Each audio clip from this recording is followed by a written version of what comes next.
Vamos a mirar el segundo principio, la segunda fuente de donde viene este rechazo al confesionalismo. Hemos dicho que en primer lugar la primera fuente tiene que ver con la cultura, cómo la cultura marca, pone principios que hace que naturalmente el confesionalismo, que tiene principios tan diferentes al posmodernismo, sea rechazado. Pero ahora quiero considerar una segunda fuente, y esta segunda fuente, a diferencia de la primera, tiene que ver con el temor a quebrantar el principio de la sola Escritura. Hay hombres amados que realmente aman al Señor, temen al Señor, quieren hacer las cosas bien delante del Señor. Y en el momento en que se habla de confesiones de fe, lo que ellos sienten es un rechazo grande porque no quieren tener nada que le quite la gloria, el lugar a la palabra de Dios. Y uno tiene que saber, creemos que ellos están haciendo una mala interpretación de lo que hacemos con el confesionalismo, pero sin duda estamos a favor del deseo que ellos tienen de honrar la palabra de Dios. Entonces hay que aprender a caminar en un buen balance con respecto a este tema. Así que yo quiero hablar un poco de esto, del rechazo que muchos tienen, a través de hacerlo de esta manera. Primero, quiero mostrarte algunas posturas históricas en contra del confesionalismo. Algunas posturas históricas. Luego, te quiero mostrar o quiero definirte correctamente algunos términos que tienen que ver con el confesionalismo que nos van a ayudar a tener una verdadera comprensión. Mucha gente rechaza cosas porque no las entiende. Mucha gente rechaza cosas porque cree que lo otro dice esto o aquello. Y la mejor manera de entender, aclarar y hacer las cosas bien es si nosotros tratamos de explicar qué es lo que no queremos decir y qué es lo que sí queremos decir cuando hablamos de confesionalismo. ¿Ok? Y espero que esto pueda también aclarar un poco nuestra mente. Esta lección voy a avanzar un poquito más, y podemos avanzar las otras porque hay algunas cosas clave. Muy bien. En primer lugar, entonces veamos las posturas históricas con respecto al confesionalismo o en contra del confesionalismo. Primero, esto la voy a llamar así como por un título largo, pero esta es la idea. La primera postura es una postura que dice: la doctrina nos divide, el amor nos une. La doctrina nos divide, el amor nos une. Este punto de vista es una reacción directa al confesionalismo y su énfasis principal es que, por el hecho de que el compromiso doctrinal nos divide, la Iglesia debería buscar amarse y servirse y buscar en lo menos posible el discutir o enseñar sobre doctrina. Hermanos, ¿qué podríamos decir de este criterio? Cuando uno le quita la doctrina a la Iglesia, le quita la esencia de la naturaleza de la Iglesia. La Iglesia es columna y baluarte, la verdad. Si no vamos a hablar de doctrina en la Iglesia, si no vamos a clarificar lo que creemos en la Iglesia, ¿cómo podemos ser consistentes y resplandecer en una visión de lo que nosotros realmente somos? A mí me gusta repetir esto. La Iglesia tiene todo que ver con la verdad. No es una parte, no es un detalle de la Iglesia, el amor y todo. Si tú ves la Iglesia, de cualquier esquina que tú veas la Iglesia, si hablamos de manera figurada, cualquier ladrillo que tú veas de la Iglesia, si lo miras con atención, dice verdad. No hay manera de escaparnos de esa realidad. La mejor ilustración para mí, de este punto de vista, es la de la unión libre. Esto es algo que es común en nuestros pueblos, pero es algo que te muestra esto. Una unión libre es donde tenemos hijos y vivimos juntos, pero no nos casamos. Porque según las personas en esta unión dicen que ellos no necesitan un compromiso para amarse. ¿Cuál es el problema con esto?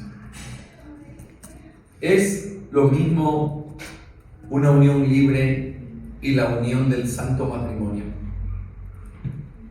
Bueno, la respuesta es no. Porque el compromiso es necesario cuando hay un matrimonio que es legítimo. Y aquí podríamos hablar de otros temas, pero no quisiera tratarlos ahora, como el hecho de qué hace legítimo un matrimonio. Definitivamente el matrimonio no es legítimo por el Estado ni por la iglesia, sino en el vínculo familiar. Pero aun cuando se hable del vínculo familiar, en el matrimonio tiene que haber un pacto. Y si todo está en orden en el Estado y con la iglesia, un matrimonio sano debería buscar el reconocimiento del Estado y el reconocimiento de la iglesia. No estoy diciendo con esto que la gente no debería casarse. Con esto estoy diciendo que si alguien se casa, son marido y mujer por el pacto que han hecho entre ellos en una esfera familiar en donde ese hombre ha prometido amar a esa mujer y esa mujer amar a ese hombre. Si eso está bien hecho, ¿cuál sería el impedimento para que de una manera legítima y apropiada esos dos vayan al registro civil y reporten delante del Estado que son una familia? ¿Me hago entender? Pero no es el Estado que los hace matrimonio, así como no es el Estado que nos dice a nosotros que somos una iglesia. Ayer veníamos hablando con el pastor Javier de este tema engorroso, es el tema de la personería jurídica y lo que se hace, ¿verdad?, parte de una entidad delante del Estado. Él me decía que ya hace algunos años ustedes disfrutan de eso, decía que yo vengo años peleando para que alguien nos diga qué hacer y ahora, gracias a Dios, ya la tenemos. Pero nosotros como iglesia tenemos 12 años este enero. Significa que recién hace un mes somos una iglesia. Alguien diría, a ver, pastor, discutamos eclesiología por un momento. A mí me encanta discutir eclesiología. Ok, si tú me dices eso, me estarías diciendo que entonces el Estado es el que avala y certifica y legitimiza una iglesia. Si eso es así, solamente tenemos un mes como iglesia. Pero si la iglesia no es legitimizada por un asunto relacionado con el Estado, sino por la presencia del Cristo resucitado en un pueblo de hombres y mujeres que se reconocen entre sí como creyentes, que tienen una fe en común y que han hecho un pacto delante de Dios y entre ellos, si eso es lo que hace una iglesia, entonces tenemos 12 años. ¿Me hago entender? Ahora, ¿hay alguna razón para no buscar el reconocimiento del Estado? Creo que hay algunas razones. El Estado a veces te impone cosas que la iglesia debería tener. Tú deberías tener secretarios, tesoreros, vocales, deberías tener esto y esto. Entonces se vuelve un montón de papeles en donde a mí me gusta decirle a los pastores, Roma se mete a decirle a Jerusalén cómo se gobierna el tabernáculo. Hay pastores que dicen que hay que respetar la autoridad de Romanos 13 en las cosas que la autoridad tiene competencia. Claro, sí. Decir cómo se gobierna la casa de Dios no es competencia de la autoridad civil. Entonces, ¿hay momentos en los que uno debe tener una personería? Creo que sí. Cuando, por ejemplo, como nosotros tenemos una propiedad o estás recogiendo ofrendas que vienen de otros países para poder enviar misioneros y llega un momento donde esa plata en la cuenta personal de alguien es sospechoso de que hay algo raro en eso. Y tenemos que ser transparentes y pagar nuestros impuestos y estamos muy dispuestos. Y en ese sentido hay que buscar ese reconocimiento, no para ser una iglesia, sino para poder hacer las cosas que como iglesia debemos honrar al César en lo que hay que honrar. ¿Me hago entender? Ahora, a mí me pasa con el matrimonio. Les dije que no me iba a meter en este momento. Voy a tratar de salir, ¿ok? Pero eso es lo mismo que pasa con el matrimonio. El matrimonio es legítimo por el vínculo familiar. Pero un matrimonio que no tiene ningún impedimento legítimo no debería no ser reconocido por el Estado. Así que yo animaría, cásense y reporten al Estado. Esa sería la dirección correcta. Si el Estado algún día prohibiera el matrimonio heterosexual y dijera, no, aquí solo se casan homosexuales, entonces te pregunto, ¿existirían matrimonios? Por supuesto, pero el Estado no los reconocería y no importa, porque no los hace legítimos y ellos están en contra de Dios. Pero deberían seguir habiendo matrimonios en el círculo de autoridad en donde el matrimonio recibe su legitimidad. Mientras eso no pasa en Colombia, todos los matrimonios tienen que registrarse. ¿Ves la diferencia? Estamos simplemente conectando qué es lo que lo hace legítimo. ¿Ok? Okay.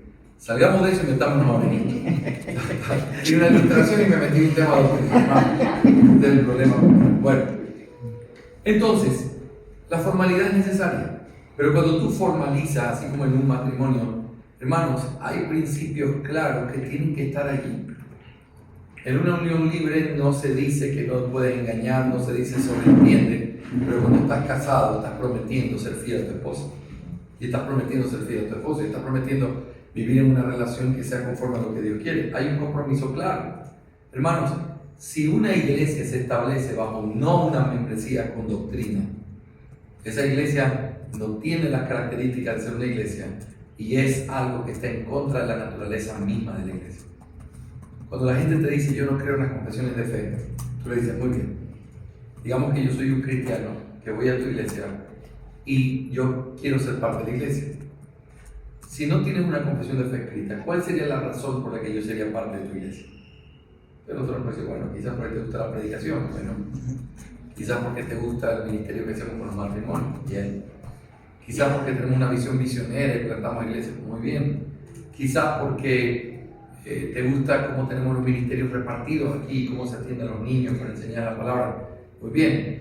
Pero si yo quiero ser parte de tu iglesia por lo que haces y no por lo que crees, la razón por la que yo me estoy uniendo a esa iglesia es deficiente. ¿Cuál es el verdadero fundamento de una iglesia? La doctrina que esa iglesia tiene. Y si tú no tienes una doctrina clara, yo te pregunto, ¿qué estás haciendo con tus miembros? ¿Quieres que sea más incisivo?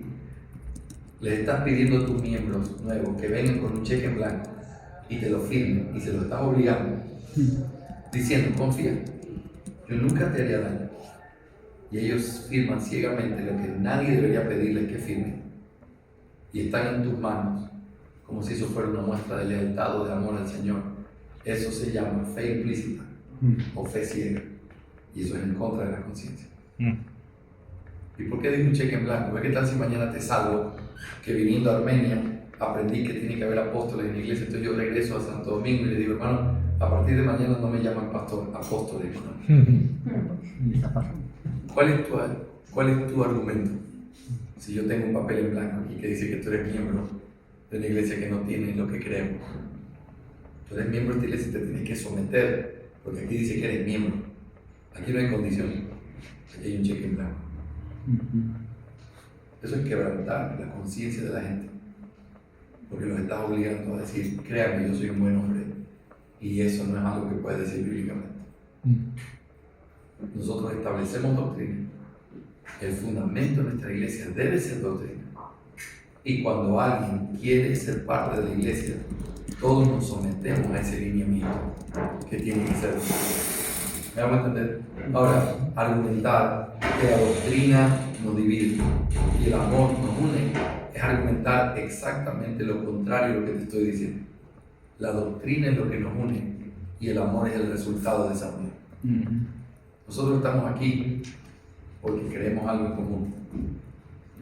Y quizás con algunos no he tenido el privilegio de conocerse, pero si yo seguiría viniendo una vez al mes, y no es que me estoy invitando, solo una suposición, pero si yo viniera una vez al mes y comenzáramos a crecer una relación natural, pastor, ¿y cómo está su esposa? Ya sabrían los nombres de mis 3 hijos, sabrías que mi hija se va a bautizar la próxima semana, te estarías preguntando cómo le fue, muéstrame fotos, pastor, pero porque ya comienza a crecer una relación. Yo te pregunto, ¿cómo fue el orden?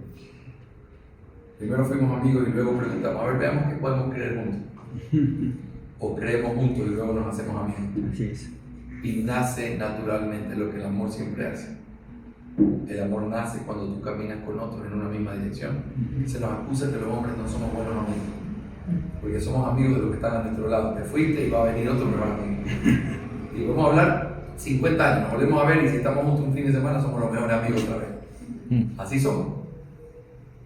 Pero es porque caminamos en una misma dirección y los que están conmigo en esta dirección son mis amigos. Hermanos, creo que eso no es un principio pragmático. Creo que es lo que enseña la palabra de Dios. Las iglesias que se unen por el amor. Déjame poner un ejemplo más drástico. Las iglesias que se unen por una división en común, es que todos tenemos diferentes problemas con ese hombre del que nos dividimos. Yo lo odio por su carácter y yo por esto y a mí me trata y no vino el cumpleaños mío y todos tenemos diferentes razones. Nos unimos basados en el mismo odio que tenemos hacia el mismo enemigo. Eso es el pan diario de muchas iglesias. Ahora, si ese es el punto de conexión, cualquier cosa, el odio común, el amor entre nosotros, el que crecimos juntos, el que somos amigos de hace muchos años, si todo eso es lo que nos une, entonces en segundo lugar ahora vamos a tener que buscar qué cosas podemos predicar para que nadie se sienta ofendido porque ya estamos unidos. Y al hermano que conozco 30 años no le gusta que hable de los dones espirituales porque él cree que están vigentes. Entonces no voy a hablar de eso porque yo quiero fomentar la unidad. ¿Te das cuenta de lo que pasa? A veces yo determino, pienso, hay iglesias que son muchas iglesias en una. Tienes el sector carismático, el sector arminiano, el sector fundamentalista, los liberales. Y ese hombre que está allí no debería llamársele pastor, sino equilibrista. Porque cuando predica debe tratar de hacer algo para no ofender a nadie. Qué difícil y cómo se comienza a cerrar el perímetro de lo que puedo enseñar. Y hablemos del Evangelio otra vez, pastor, pero ya lo hablamos en las últimas 10 semanas, es que eso es lo que nos une. Y qué lindo que eso sea lo que nos une, pero en una iglesia no estamos solo para hablar del Evangelio, sino para ser enseñados en todo lo que el Señor Jesucristo nos enseñó. Y eso implica doctrina, profundización en cosas, aspectos. Entonces, hermanos, es al revés. Algunos empiezan así y luego tratan de buscar la doctrina que nos une. Cuando tú empiezas con la doctrina, mientras yo predico más claramente la doctrina, tú que te uniste por la doctrina, vas a querer estar más cerca mío porque lo que nos une es el verdadero fundamento de esta iglesia. La verdad que creemos. Cuando yo me comienzo a desviar de la verdad, tú comienzas a decir, pastor, ¿qué pasa aquí? Porque lo que nos une, yo lo amo a usted, pero si usted no hace lo que hemos acordado con respecto a la fe, yo le tengo que pedir a usted que por favor deje de ser nuestro pastor. Y no porque no lo amo. Porque de hecho, nada debe ser movido por la falta de amor, sino por el amor. ¿Te das cuenta los conceptos prácticos en los que muchas iglesias se encuentran por causa de no entender un asunto como este? No dicen la doctrina nos divide, pero se niegan, no por la doctrina, sino por el amor. Y cuando tú haces eso, el amor se convierte en lo que divide una iglesia y lo que rompe una iglesia, porque la doctrina fue desplazada del lugar donde tiene que estar. ¿Me hago entender, mi hermano? Sí, sí. Parezco un abuelito dando consejos. Entiendan por qué les digo esto. Algún día me van a dar la razón. Muy bien, ese es el primer concepto erróneo. La doctrina nos divide, así que no tengamos confesiones de fe aquí una por otra cosa. En segundo lugar, la Biblia es suficiente y estamos suscritos solo a ella. La Biblia es suficiente y estamos suscritos solo a ella. Este es otro error, otra doctrina falsa, otro entendimiento incorrecto de cómo deberíamos vivir la unidad en la iglesia. Hermanos, esta posición dice que la Biblia es todo lo que necesitamos porque los credos fueron hechos por hombres. Esa posición aparentemente ortodoxa ha estado en la historia de la iglesia en diversas ocasiones, en contextos diferentes, pero escuchen esto, mis hermanos, siempre ha terminado en lo mismo. Aunque el contexto sea diferente, aunque la forma en la que se ha planteado es diferente, el resultado siempre ha sido lo mismo. ¿Saben qué es el resultado? Apostasía, liberalismo y negación de la doctrina ortodoxa. Déjame darte dos ejemplos, los aprendí del Dr. Renihan en su clase, y creo que estos ejemplos enseñan ciertamente algo que es muy importante. Escucha este primer ejemplo. En el año 1719 se levantó un debate alrededor de Londres y el punto del debate era si los pastores, ya te contesto un poco, debían necesariamente suscribirse a la doctrina de la Trinidad o no. ¿Te acuerdas por qué? Modernismo. Yo no la puedo explicar. Si no la puedo explicar y tengo que recurrir a tantas cosas, entonces debe ser que no es cierta. Y si no es cierta, ¿por qué se la voy, o si no estoy seguro que sea cierta, cómo se la voy a obligar a un pastor que la crea o se suscriba a ella? Entonces mejor hagamos algo. Tienes que creer en esto, pero el tema de la Trinidad no hace falta que lo creas, porque pareciera que está como muy manipulado por los hombres hay como muchas cosas allí, entonces mejor dejémosla quieta. Así que si tú eres trinitario, no importa, igual puede ser nuestro pastor. Eso es lo que estaba pasando. Escucha lo que pasó. Es importante notar que este año Europa estaba a las puertas de lo que se llama el periodo de la Ilustración.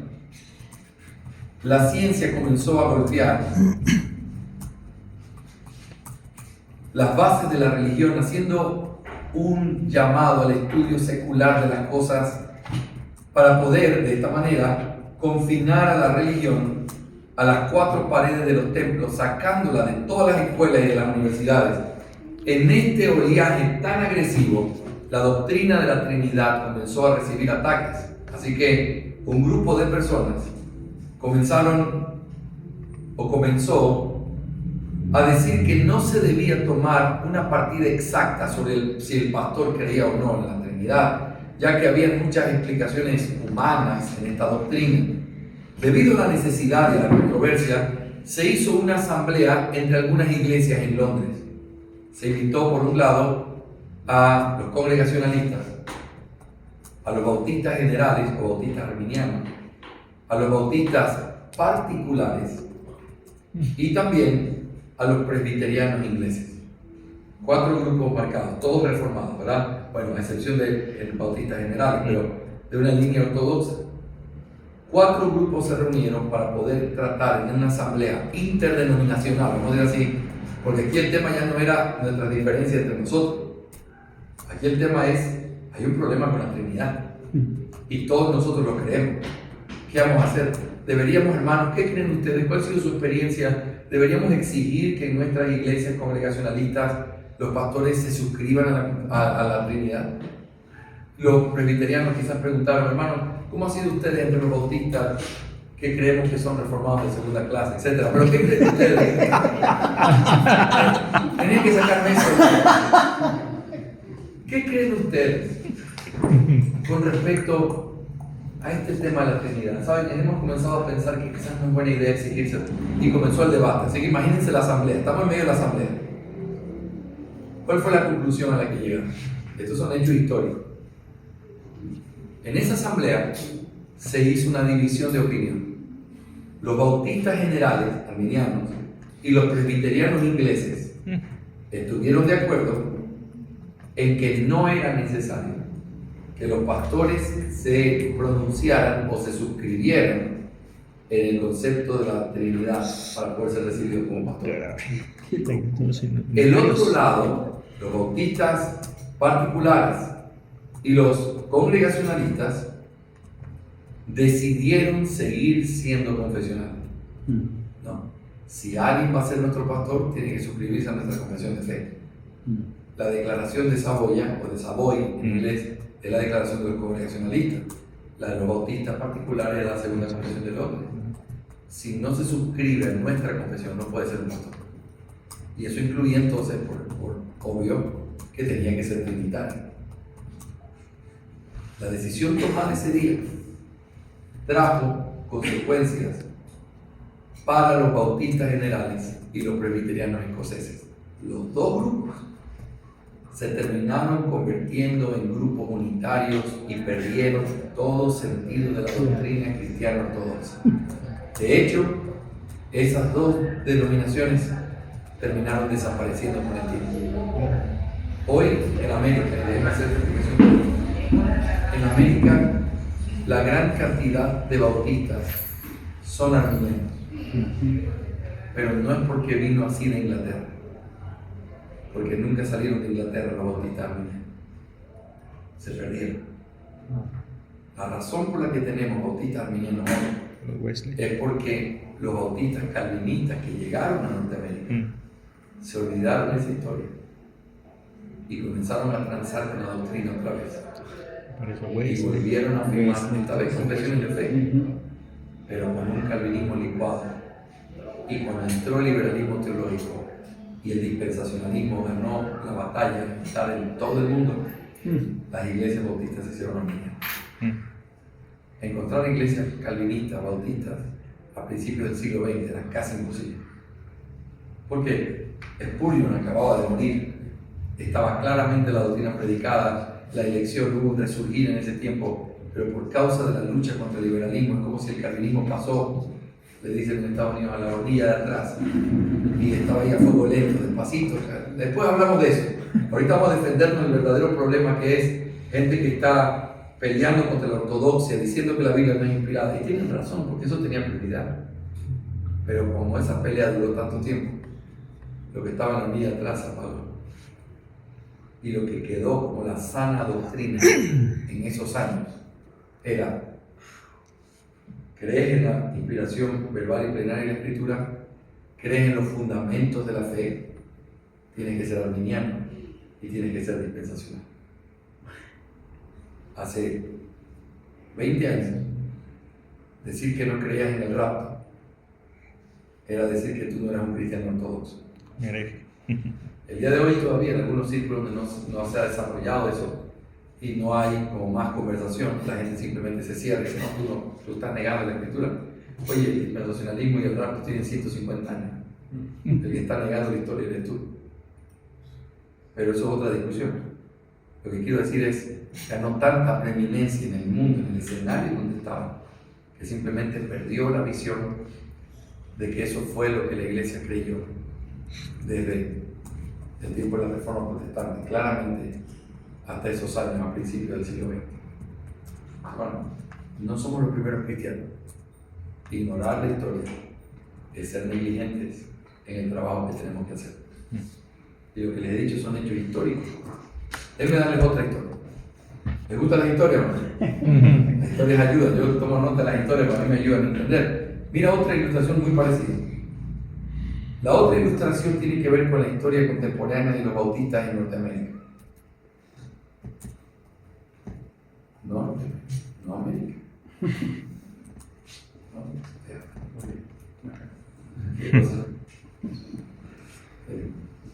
En 1922, un hombre llamado William Bell Riley, un pastor bautista, conservador, no es el mismo Riley que conocemos, este es Riley. William Bell Riley era un bautista conservador. Él le propuso a la Convención Bautista del Norte que por favor se adoptara la confesión de fe de New Hampshire. Esa confesión de fe de New Hampshire es la que usan las iglesias 9 marcas. Es la confesión que usan para los miembros. Después hablamos de eso. Pero esa confesión de fe es una confesión de fe con un calvinismo licuado. Es lo que le dije hace un momento, pero ya le di nombre. Diluido con agua. Es porque eso puede ser afirmado sin necesidad de entrar en tanto detalle. Las dos posturas son bíblicas. Ya hablamos de eso, no vamos a entrar otra vez en ese tema. Pero es licuado. Sin embargo, lo que tenemos que resaltar de esta historia es que él quería que haya una confesión de fe. Ahora, escucha por qué. Él quería que sea la confesión de fe como estándar para las iglesias, seminarios, escuelas teológicas que formaban parte de esta convención del norte de los Estados Unidos. Estoy hablando de, ¿verdad?, Massachusetts, New Jersey, New York, esa parte que está arriba. Ustedes saben lo que hay hoy ahí, ¿verdad? Pero en esos días había muchos conservadores. Ese hombre pide eso. Ese año en que él está pidiendo eso, él se dio cuenta, era el momento más crítico de la controversia fundamentalista liberal en medio de los Estados Unidos. Se estaba peleando, ¿la Biblia es inspirada o no? Si es inspirada, no es inspirada, y están peleando. Hay hombres que están escribiendo libros. Cuando ustedes escuchan la palabra fundamentalismo hoy, ustedes lo notan como una mala palabra o como una palabra fea, que realmente, tristemente, lo ha sido por malos ejemplos. Pero fundamentalismo fue la guerra genuina por sostener la ortodoxia en medio de una guerra muy peligrosa. Contra el liberalismo. Se estaba negando que la Biblia era la palabra de Dios, lo que hablamos del modernismo. Entonces, se llamaban fundamentalistas porque estaban defendiendo los fundamentos de la fe. No era una denominación. Hoy los bautistas fundamentalistas, ¿viste cómo dicen los hombres? Que están en todos lados. Creen que ellos son eso. Ellos no son eso. No era la corbata lo que se estaba peleando. Y yo uso corbata todos los domingos. Pero no era la corbata, no eran los himnos, no eran los fuegos de evangelismo que hacen, como si eso fuera la ortodoxia de lo que el fundamentalismo enseña. El fundamentalismo era una discusión seria defendiendo la palabra de Dios, la inspiración, el sacrificio de Cristo, la muerte de Cristo. Estamos hablando de cosas que eran algo tan básico que no podía ser cuestionado. No era necesario. Cuando Spurgeon escribió de la gran controversia, Spurgeon fue un gran defensor del calvinismo, tú sabes eso. Dicen que cuando construyó el tabernáculo metropolitano, que ahora ¿verdad? Queda solo una parte, pero cuando se lo construyó, en las bases pusieron una Biblia y la confesión de fe. La pusieron, la confesión de 1689, como parte de, simbólicamente diciendo, esta iglesia se construye sobre esta fe. Y muy bien, ahora él era un defensor del calvinismo, era un defensor de todo eso, pero cuando llegó la controversia, él dijo, por más que deteste, él era muy particular, por más que deteste la doctrina de los wesleyanios, tenemos que unirnos en el mismo ejército imperial contra un ejército que sí es nuestro enemigo. Y tú escuchas a un hombre tan serio doctrinalmente hablar de esa manera, te das cuenta que la pelea no era cualquier pelea. Era una pelea que tenía que ver con el fundamento. Aquí no es si Dios nos eligió o no. Aquí no es si crees que los santos son salvos y no pierden la salvación o no. Esa no es la discusión. Esa es otra discusión importante, pero no es la misma categoría. La categoría en la que estamos hablando estaba aquí. Eso es el fundamentalismo. Hombres y hombres importantes de nuestra historia, Arthur Pink y otros hombres, se pararon al lado de otros hermanos de otras denominaciones y comenzaron a presentar defensa. Usted estudia la historia de los fundamentalistas, es muy interesante, y lo que ellos hicieron fue realmente de mucha bendición para la iglesia. En el año 1978 se firmó la Declaración de la Ignorancia de la Escritura de Chicago. Y eso es el golpe de muerte del fundamentalismo hacia el liberalismo, por lo menos en esta generación. Si tú no creciste en una cultura donde se menosprecia la escritura más, es porque hubieron hombres como Spurgeon que se pararon sobre la mesa, literalmente en esas reuniones, a gritar: no podemos permitir que la escritura sea quitada de nuestro púlpito.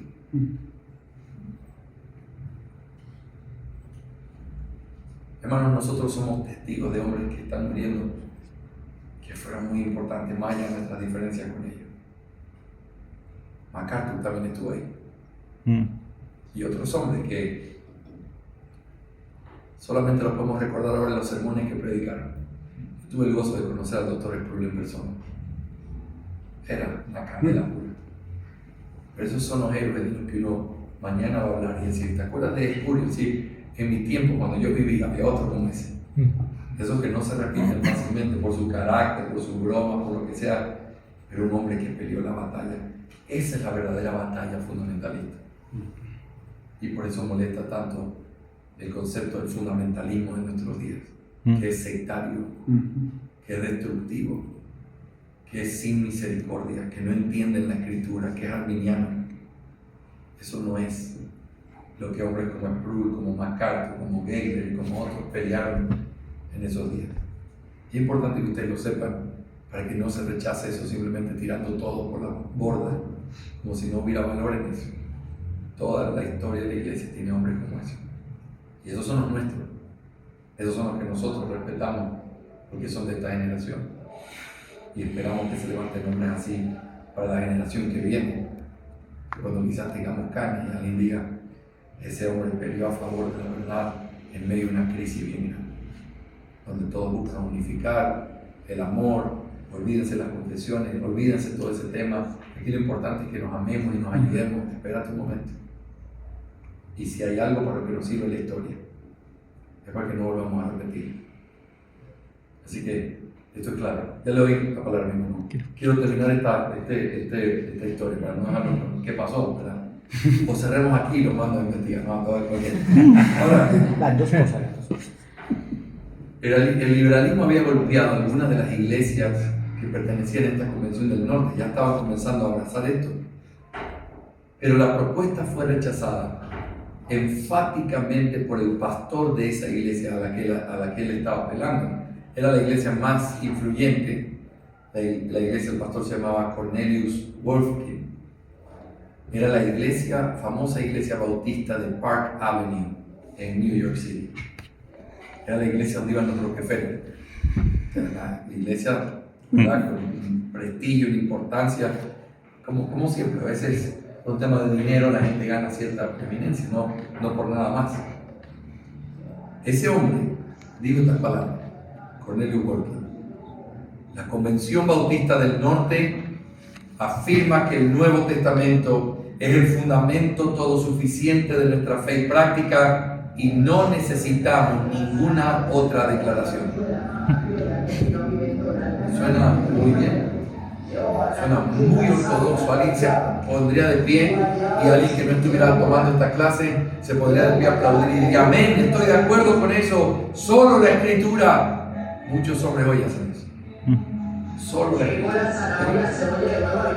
La historia nos dice que la Convención Bautista del Norte no solamente se convirtió en liberal, sino que rápidamente se perdió en el liberalismo teológico. Se extravió en el camino de toda conexión con la ortodoxia. Todos sus seminarios, sin excepción, cuando tú preguntas por un buen seminario en el que estudiaron en los Estados Unidos, nunca te mencionan el norte. Ve a Kentucky, ahí al Southern, ve al otro que está ahí en Carolina del Norte, ve allá que está en Carolina del Sur. Nada es de Nueva York para arriba. Hace unos meses me comuniqué con el seminario Union de Theological Seminary de New York. Seminario importantísimo en esos años. Absolutamente liberal en nuestro día. Llamé para poder pedir permiso para usar un facsímil de la Confesión de Fe de Londres, que ellos tienen la única copia en su biblioteca. Creo que soy el único con acento raro en inglés que lo llama Pella, algo así, porque eso seguramente está en la zona de que nadie nunca buscaría en ese seminario. ¿Cómo se convierte algo así en lo que ahora somos? Les conté la historia de Princeton, está en el norte. Y así muchos hombres lo único que hicieron fue abrir una puerta para la destrucción al no poner lineamientos claros. Si tú dices, no, es que nosotros nos amamos, esta es la herencia familiar, pero un ejemplo difícil, esta es la herencia familiar, pero aquí no necesitamos ponernos ni soga, ni piola, nada de eso, porque aquí no, todo es de todo y aquí no importan las limitaciones y todo, y el truco del hermano menor que está en una crisis, yo necesito vender mi parte. Pero ¿cómo tu parte si esto es de todo? Y entonces comienza, y cuando tira la línea y dice, no, te estás pasando, eso no era tuyo, era menos, a mí me tocaba más porque esto... Y comienza una cosa que puede destruir esa familia por un tema de una herencia. Cuando no hay lineamientos claros, hay desorden. Y cuando hay desorden, lo que viene detrás del desorden es destrucción. Cuando no hay lineamientos claros, yo puedo mover las estacas y te las puedo mover más adelante y más adelante y más adelante, irte robando territorio sin que te des cuenta, porque en realidad no hay esa estaca, no existe.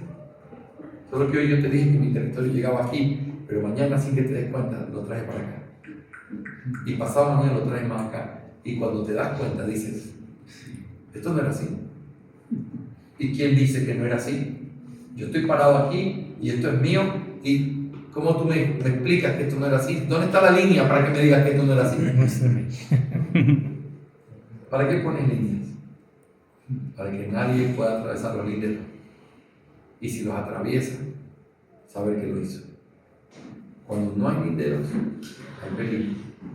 Cuando no hay claridad de lo que somos, hay peligro. Cuando tú no dices, en esta iglesia en Armenia, todo pastor, todo diácono y todo miembro que sea recibido tiene que ser trinitario. Si tú no dices eso, espérate una generación. Quizás una, no mucho. Una. Donde el modernismo y posmodernismo sea mucho más atrapante para nuestros jóvenes, que al no tener claridad doctrinal van a ir desviándose claramente. Espérate una generación y lo que hoy estamos hablando quizás se pierda para siempre en una historia que nadie nunca va a saber, porque no se pusieron lineamientos claros. El confesionalismo no es un asunto arbitrario de gente que queremos tener esta oportunidad de poder mostrar que somos inteligentes porque somos confesionales. Es una necesidad que la iglesia tiene, porque la iglesia tiene que tener lineamientos. En tercer lugar, Nuestra iglesia no tiene una declaración doctrinal. Esa es la última postura errónea. ¿Saben qué? Nosotros no tenemos declaración doctrinal. ¿En serio? A veces se le llama a este tipo de iglesias comunidad de fe, iglesia bíblica. Nosotros tenemos declaraciones, somos iglesias bíblicas. Normalmente, este tipo de iglesia busca tener una denominación o declaración excluyente de fe, vuelvo a repetir. Normalmente este tipo de iglesias no busca tener una denominación o declaración excluyente de fe, pero es inconsistente en la práctica que ellos tienen, porque aunque no tengan una confesión escrita, la tienen. ¿Te acuerdas lo que te dije hace un momento? Si aquí vamos a hacer una conferencia de pastores y yo me enfermo y pongo a mi esposa a predicar, aunque no tengas escrito, tú vas a demostrar si estamos o no de acuerdo con eso. Algunos se van a parar y se van a ir. Y eso me demostraría que aunque no esté escrito, tú lo crees en el ministerio de una mujer predicando de verdad, porque en ese tipo de reuniones son los hombres los que tienen que enseñar y guiar, porque no hay pastores. No lo tienes escrito en ningún lado, pero tú lo crees, porque todos tenemos una confesión de fe, aunque no esté escrito. El problema no es la confesión de fe, el problema es el peligro de no tenerlo escrito, porque cuando tú no tienes escrito lo que es y de dónde están tus linderos, tú mismo puedes traspasarlos o puedes permitir que otros los traspasen y los muevan sin darte cuenta. Nuestra iglesia tiene una declaración. La diferencia es que es formal o informal, pero todos la tienen. Tú la tienes. Cualquiera que esté en contra de las confesiones de fe la tiene. Y el punto es que tratar de mostrar eso, decir eso para mostrarse de una manera quizá más sana en la fe. Nosotros no usamos libros de hombres, nosotros creemos en la Biblia. Te lleva a una posición en la que simplemente estás siendo inconsistente. ¿Ok? Hermano, que usted tenía No, me devolvería sencillamente. Aunque cuando hablabas del fundamentalismo, el verdadero fundamentalismo, que es lo que marca ese rescate de la verdadera teología y el enfrentamiento a lo liberal, pues también me pone a pensar en lo que en comienzos del siglo pasado, lo que se creía como ese fundamentalismo, la teología de Barth, que en ese sentido quería contradecir, o mejor dicho, contraatacar a la teología de Macker, de Harnack, de todos estos que influenciaron mucho, pero que en cierta forma ese fundamentalismo como se tiene es lo que se ha heredado en este momento. Porque si hablamos ahorita, lo que decías de la infalibilidad de las escrituras, de lo que en el 78 se hizo, ese es como el verdadero el verdadero rescate, pero todavía sigue esa herencia de, por ejemplo, esa teología, y perdón la expresión en ese sentido, de lo que Barth hizo, por ejemplo, las escrituras, de decir que no es la palabra, sino que contiene la palabra.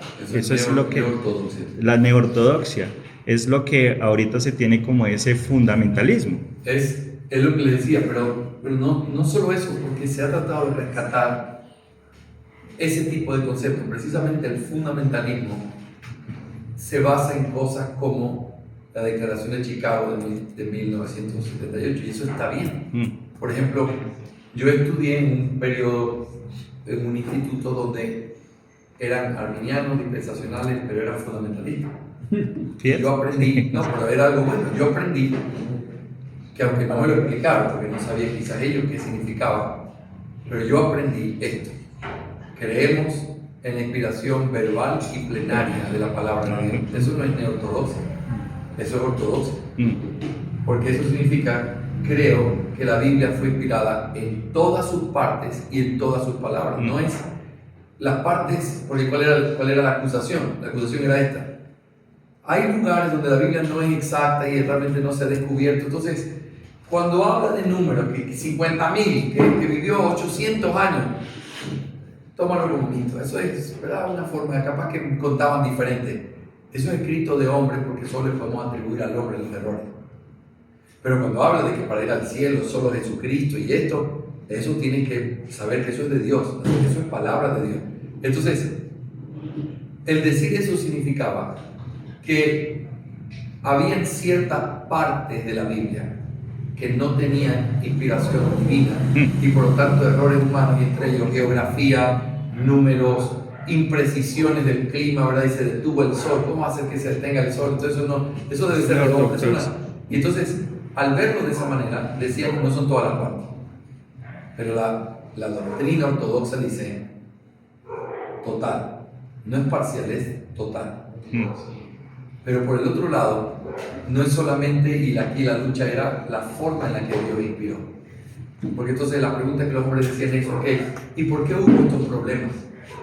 Entonces yo digo, bueno, el problema fue que Dios no dio realmente, no dio las palabras, sino que Dios dio conceptos. Este es el amor y tienes que entenderlo. Entonces cuando se bajó al papel a escribir, los hombres escribieron lo que pudieron en su mejor esfuerzo, porque Dios lo que hizo fue dar conceptos. Y ellos lo trataron de plasmar. Entonces cuando tú ves errores en la Biblia, no es el concepto el que tiene el error, es la forma humana en la que fue plasmado. ¿Te das cuenta del peligro de estas cosas?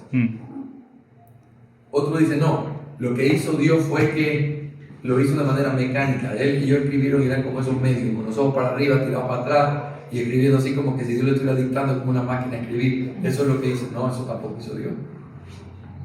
Pero entonces, ¿cómo fue? Ya sé, lo que es la Biblia es que los hombres amaron mucho a Dios y entonces lo que hicieron fue tratar de escribir lo mejor que pudieron de Dios, pero es natural lo que hicieron. No, eso tampoco es lo que creemos. Creemos que Dios inspiró no solamente todas las partes de la Escritura, y cada detalle, geografía, física, todo es parte de lo que Dios inspiró, pero también las palabras, no porque usó de manera mecánica anulando al instrumento humano, sino porque inspiró a los santos hombres, moviéndolos a escribir lo que ellos en su libertad iban a escribir, en su investigación iban a escribir, lo que recordaron o preguntaron e iban a escribir, pero lo hicieron de tal manera que Dios movió su mente y sus corazones para que cuando escribieran con completa libertad, lo que escribieran al final sea palabra de Dios sin error. Es un misterio, sí, es una operación concurrente en donde la causa primaria no anula las causas secundarias, sino que las usa para poder cumplir el propósito que la causa primaria estableció. Estoy hablando en el lenguaje de la confesión de fe del capítulo de Providencia. Es confuso, pero es lo que quiero decir. No anula al canal, porque Dios no coacciona a nadie, no presiona. A ver, tú fuiste destinado para esto, te voy a empujar para que lo hagas porque yo te decidí y tienes que hacer lo que yo digo. Dios no hace eso. Dios lo establece y dice, así se va a hacer. Y luego ese hombre, en su absoluta libertad, creyente y converso, lo hace en su absoluta libertad, subordinada a su condición, a su naturaleza, pero lo hace siendo completamente libre. Entonces, al final de cuentas, Dios es soberano y el hombre es responsable. Porque nadie te empujó a hacerlo. Y al mismo tiempo, cuando lo hiciste, yo no puedo decir, a Dios se le escapó. O esto fue una cosa que fue parte de las cosas que Dios no puede hacer, porque entonces la libertad de las personas, los hombres son, las criaturas conscientes son absolutamente libres. Digo criaturas porque los ángeles también lo son. Pero lo que se cumple al final del día es que en esa libertad de la causa secundaria, que son las criaturas, o el medio, se cumple lo que la causa primaria de las cosas determinó. Cuando alguien muere un día, ¿quién es la causa primaria de que esa persona haya muerto? Dios, porque nadie muere ni nace sin la determinación absoluta de aquel que gobierna todo. Nuestra confianza está puesta en un Dios absolutamente soberano. Pero si ese hombre murió porque un borracho lo atropelló, porque se pasó un semáforo en rojo, por estar tomando en altas horas de la madrugada, ¿cuál fue la causa secundaria de ese muerte? La irresponsabilidad de un hombre que en su pecado y quebrantó la ley de Dios en más de una ocasión, al ver la luz roja, emborracharse, a estar en horas incorrectas. Ese hombre es absolutamente responsable por ese pecado. Y al mismo tiempo puedo decir, esa fue la voluntad de Dios. No justifico al hombre ni le echo la culpa a Dios. Hay una causa confusa. No son líneas que se contraponen, son dos líneas paralelas que van en el misterio de Dios, siempre así. Dios así lo establece y el hombre así lo hace. Pero ¿cómo? Dios no lo forza, no. Dios no lo obliga, no. Lo hace voluntariamente.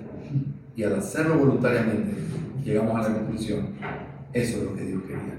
Y por eso puedo descansar en medio de las crisis, sabiendo que si alguien atropelló a mi hermano por estar borracho, él es culpable de su pecado. Pero este es el plan de Dios y aquí no hay errores.